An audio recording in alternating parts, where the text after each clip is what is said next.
You see it every day. You don't have to see, you don't have to argue the point as to whether or not Satan is getting this done. We live with this every day.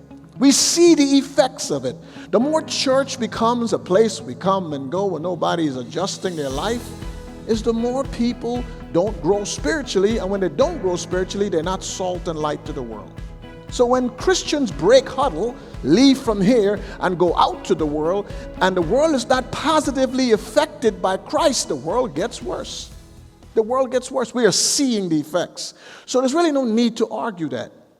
So when we come to marriage, everybody is looking for joy and happiness, and the Bible is saying, no, marriage is trouble.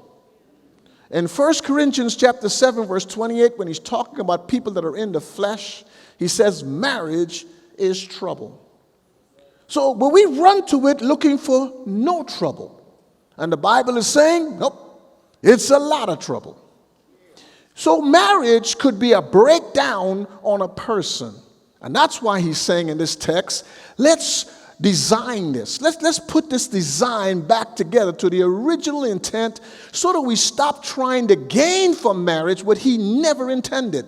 We come to marriage like some people go to some jobs. And for the man, it's a lot of responsibility. He has to present his wife as a radiant church. He has to lead his home, which will become a tribe one day. And God holds him to that. A man doesn't arrive in heaven and say, God, I'm here, but, my wife was this or that. He goes, okay, you failed. The Bible's going to look at us and say, you failed. I said, this is what you need to be as a husband, whether she acts right or not. So understand, when it comes to the man, there's a lot of responsibility. And for a woman, he says, you will bear children, but it's going to be in more pain than I ever intended. People say, oh, no. He said there wasn't going to be no pain for Eve. He says, no, I will multiply your pain. It never said it would be no pain. It said, I will multiply it in childbearing. He didn't say you're going to multiply it in a marriage, in childbearing. So the woman has this. That's why he says to the woman who has children, I will bless you. Whether the husband stays or not, I'll bless you through your kids, depending how faithful you are.